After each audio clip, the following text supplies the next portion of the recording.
Likutei Sichos, Chelik Yud Ches, the fourth sicha for Parshas Shlach.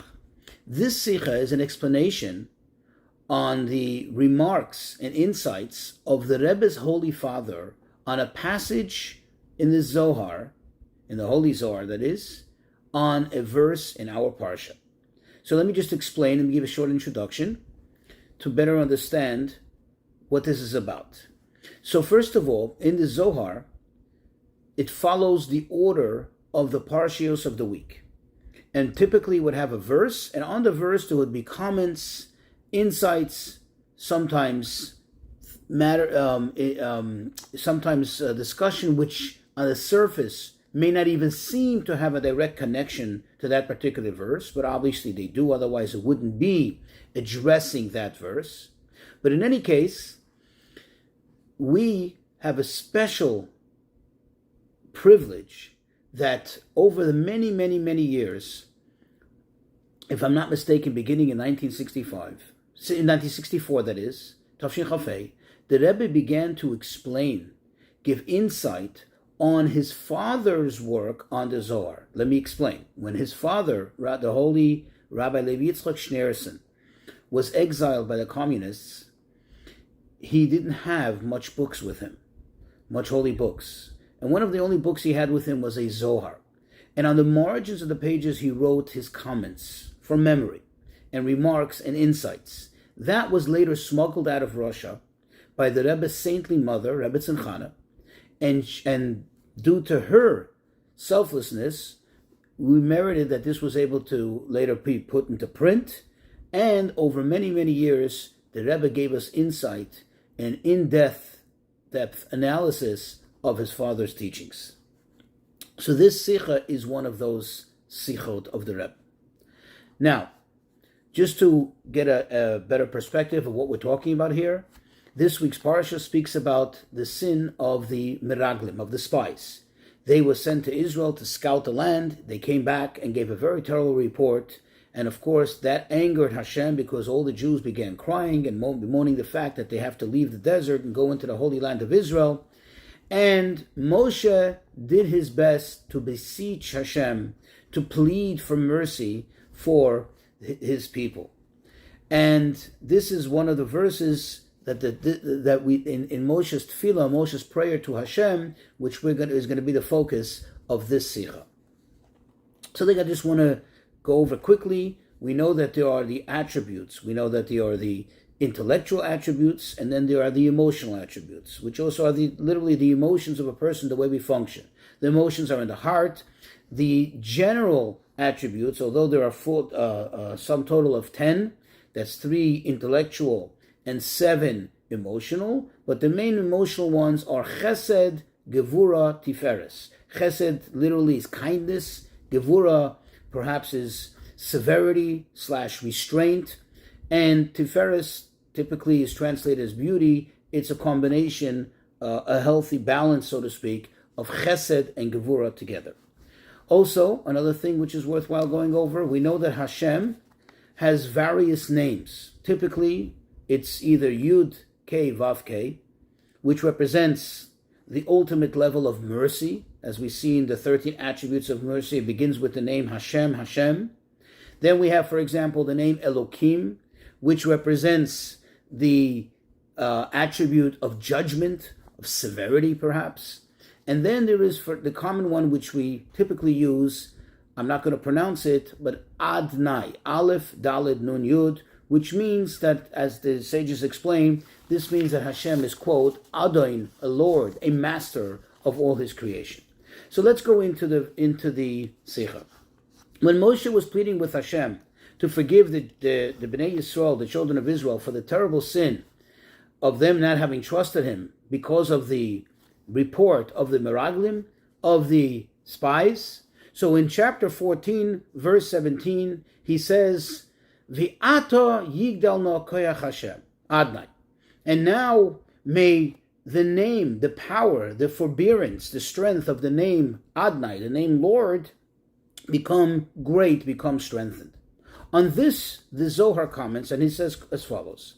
Rabbi Yossi said, Zakoi in Yisrael me'amin akum umazolis the alma, that the Jewish people are merititious from all the other nations of the world, because HaKadosh Baruch Hu, the Almighty, blessed He, Israel Behu, He desired or chose them. Number one. Number two, V'iskani Behu, it's His moniker, like His nickname, so to speak. And number three, V'ispire Behu, He prides Himself in them. Why? Said the Zohar continues, because the world was not created, it was only created just for the sake of the Jewish people, and they, the Jewish people, are the existence of the world. They ensure the existence of the world, and because of them exist all other nations. Now, of course, we can ask the following question. Why does the Zohar pick these three expressions of praise, these three particular praises about the Jewish people? We know that there's a praise that's even greater than this, and that is, as we know, it says that Nikroim Banim Lamokim, we're called children to Hashem. That's beyond just being like a moniker or being something that He's proud of. It's just, we're like His children, we're like part of Him, so to speak. On this, the Rebbe's Holy Father, Rabbi Yitzchak, answers, and he's in his remarks on the Zohar, and he says, this is because, as the Zohar continues there later, which we're not quoting, but in the discussion there later, it continues, and it stresses the fact that the Jewish people are, quote, Leiv Shel Kol HaOlam. They're like the heart of the whole world, the heartbeat of the world. And therefore, says Rabbi Yitzchak, therefore he lists only these three praises of the Jewish people, because these correspond to the emotional attributes. That is, chesed, which is the first one, kindness, literally, which over here gets expressed in the idea that Hashem, quote, chose them, Hashem desired them. Then the second one, gvura, which is, this is synonymous, so he explains, with the idea of a moniker, of a nickname, because a nickname covers up, as we'll see later in the sicha, in the discussion, it covers up on things. That's the name of Elokim, the godliness, as it covers up godliness, and you only see the nature. And then the third one is Tiferes, beauty, which over here, as it says, Hashem beautifies Himself or prides Himself with the Jewish people. And now we can understand why He doesn't use an even greater praise of the Jewish people, that they are children for Hashem, because that is something which is beyond the world. In other words, what he's explaining is that over here, the Zohar is focused on how the Jews are in the world, involved, so to speak, in the world, somehow in some way in comparison with the world, and yet Hashem says, no, they are greater, and they have all these three great praises, as the Zohar spells out. And therefore, he didn't use that one, because that's beyond. That describes a level, that the level of the Jews as they are beyond any connection to the world. However, the question is, we still need to understand, how do these three things connect to this verse? Because the Zohar's comment, the Zohar's discussion comes on the heels of this verse, that Hashem's name, the name of Hashem, the name of Adonai, should be strengthened, should become great. What is the connection between the two? That's number one. Number two, from the Zohar, it seems that there is some parallel, there is some comparison between Bnei Yisrael, the children of Israel, and the rest of the world, and all nations of the world. But the conclusion is that even so, we have these great praises, these great advantages over them. But the question is, how can he even say so? How can one even imagine such a thing? There is no comparison between the Jewish people and the rest of the world. There is no parallel whatsoever. So what exactly is the Zohar focused on? So in order to understand this, let's take a closer look on this prayer.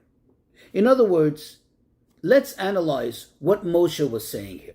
Moshe was trying to evoke the attribute of compassion, of rachamim, of mercy, that is, and that it should overpower the attribute of judgment that obviously was in full force due to the fact that the Jews sinned so terribly.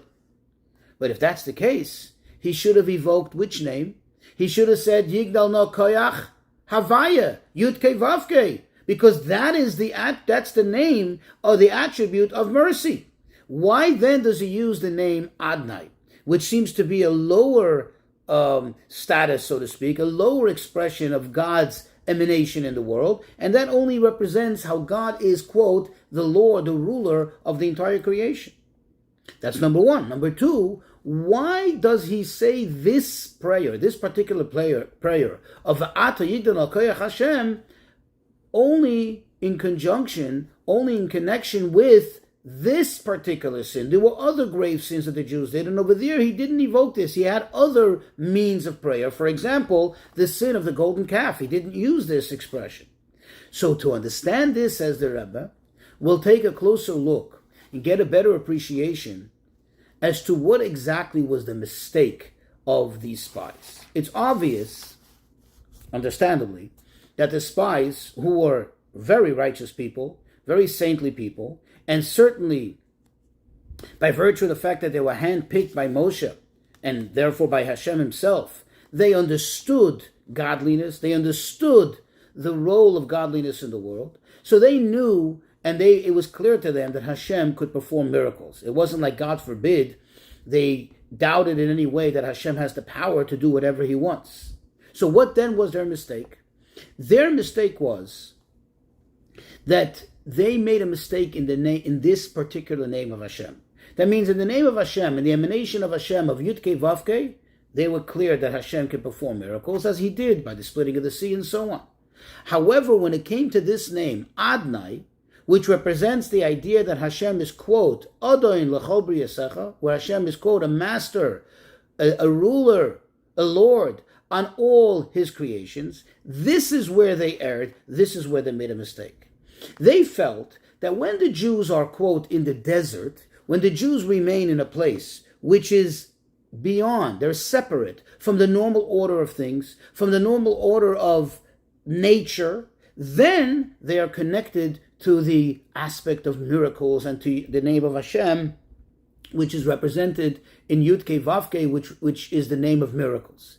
However, they felt that should the Jews come to a, quote, settled, civilized land, as the Torah refers to Eretz Yisrael, and there, not by their own, so to speak, by their own making, but by the dictate of the Torah, there they're going to be involved in the world. As the Torah says, you come to Israel, you're going to plow the land, and you're going to sow the seeds, and you're going to, reap the harvest, and so on and so forth. They're going to be ruled, so to speak. They're going to be involved and totally immersed in the natural order of things. There is where they felt that now the Jews are going to be subject to this lower level of godliness, and there is no, quote, miraculous type of conduct. And that's where the mistake was. And in that sense, what they were doing is they were, quote, weakening the name of Adnai, weakening this aspect of godliness, thinking that when Jews are subject to being involved in the world, then meaning that they are now connected more, not to this higher, loftier emanation of godliness, but rather to a lower one, namely Adnai. That's where perhaps they're not going to be experiencing miracles, and that's where perhaps they're going to be prone to the normal order of nature and so on. But the truth is that their mistake was, and we know this mistake to be a mistake, that even in nature, even in the world as the world is, Hashem is the ruler of everything. And Hashem controls everything absolutely and totally. In other words, even in nature, not only Hashem could, but Hashem does do miracles. And since we are, quote, Chelek Havaya Amai, we are literally a part of Hashem, is his nation, as it says later in the book of Dvarim. Therefore, even when we are in nature, yet we're still lifted up. We lift ourselves up above nature.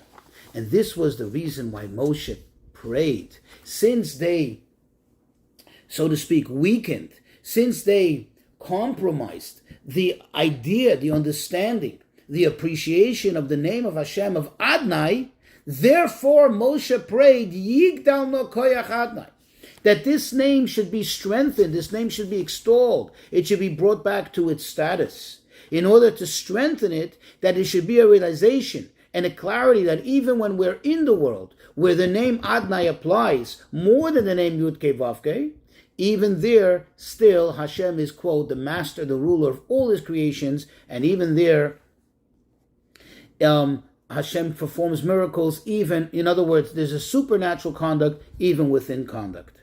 You see, their mistake was not only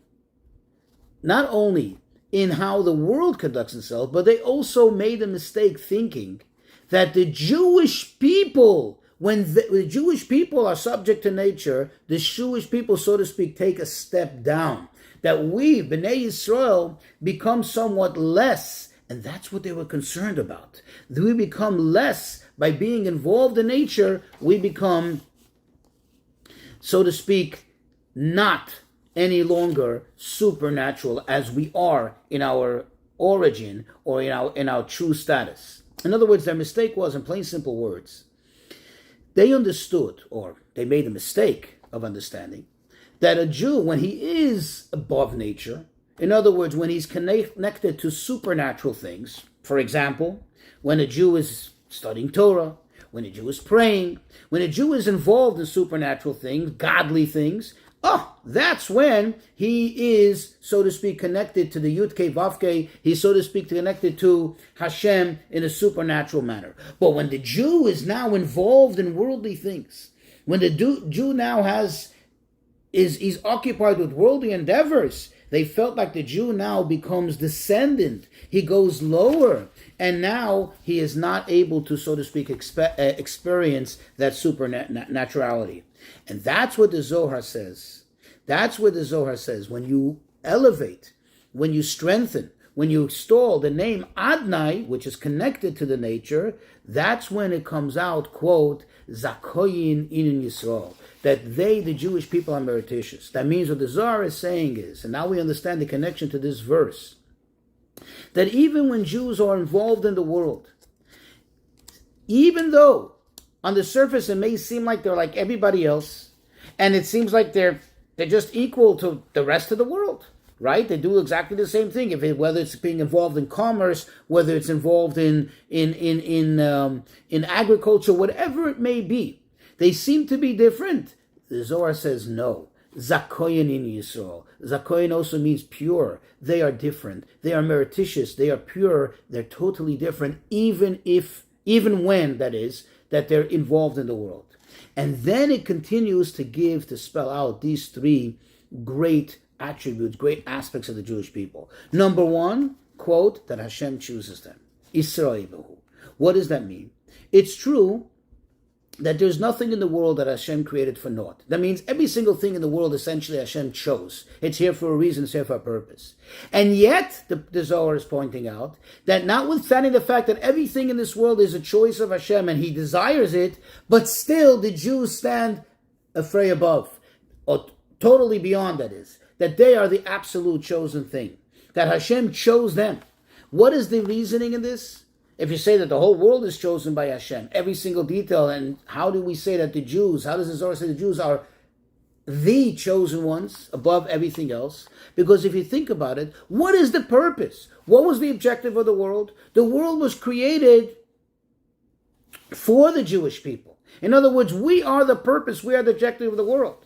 So therefore, the world in itself doesn't have a purpose. In other words, the world in itself is not chosen. It's just after the fact that Hashem chooses us and then creates a world, now everything in the world has a purpose and has, so to speak, an aspect of being chosen. But in itself, it's not. So that's the first great attribute of the Jewish people. The second one is where he says that Hashem uses us, so to speak, as a moniker. We're like his nickname. What does this mean? Think about it. What is a nickname? What is a moniker? When you hear a nickname, number one, it's not necessarily a direct translation of the actual name. And number two, it's not even an abbreviation of the actual name necessarily. In other words, when you look at the nickname itself, you don't see any aspect, any particulars of the name, the real name that it's representing. However, yet on the other hand, when you say the nickname, anybody who understands knows what name you're talking about. Think of a common English name: William, Bill, When someone says Bill, you know his name is William.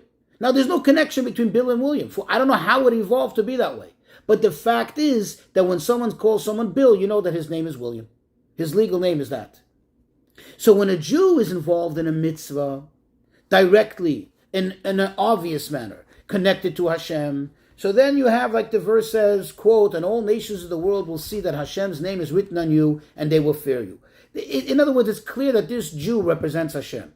But when the Jew is involved in the worldly things, a Jew is engaged in the regular day-to-day, in the mundane activities, there, only one who understands, recognizes and realizes that this Jew represents God's name. That even though on the surface it doesn't look like it, and there's nothing there to hint directly to Hashem's name, yet one who understands gets it and knows that this Yid, this Jew, is synonymous with being a godly person, with being connected to God. And at this, the Rebbe brings a story, a famous story that happened with the fifth Lubavitcher Rebbe, the Rebbe Rashab, that once he was discussing at length the great attributes, the great qualities of the simple people, simple Jews, that on the outwardly you don't see anything great about them.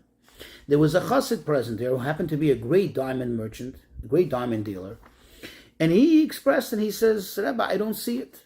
So the Rebbe said to him, in order to really see it, you have to be a maven. You have to really understand. You got to be an expert. And later, the Rebbe asked him if he can see his diamonds. Oh, he was excited. So he started to show the Rebbe all his wares. And in one particular diamond, he was pointing out to the Rebbe how this is an amazing diamond. This is something one of a kind and something special. And the Rebbe looked at it nonchalantly and said to him, I don't see anything. I don't see anything special in this diamond. So he said to the Rebbe, in order to really appreciate it, you have to be a maven. And that's what the Rebbe said to him. And that is the same with Jewish souls, with a Jew. That sometimes you don't see it, but in order to really appreciate the greatness of a Yid, you have to be a maven. So when somebody is involved in the world, or seems to be a simple Jew, it's all concealed. You don't see it. And that's what the Zohar is pointing out. That still and all, yet the Jewish people are a, quote, a moniker, a nickname for Hashem himself. And now the third aspect that the Zohar brings, which is that Hashem prides himself with us. He, quote, he spire behu. He beautifies himself. He boasts with us. Why? Dafka when a Yid is in the world, when a Jew is in the world, and that's where he's functioning, that's when Hashem prides himself with us. And again, in this thing, there could be somewhat of a mistake of maybe drawing a parallel between the Jew and the non-Jew, between the Jew and the rest of the world. You say the whole creation is something that Hashem is proud of. Hashem is proud of every single detail of creation. Remember, we asked the question in the beginning, how come the Zohar seems to make a parallel, ask the question, and then gives the answer? What parallel is there? What comparison is there between the Jewish people and the rest, all the nations of the world and the rest of the world, the rest of creation? Here it is. When a Jew is involved in creation, when a Jew is involved in nature, it may seem, one may mistakenly conclude that there's somewhat a comparison. Hashem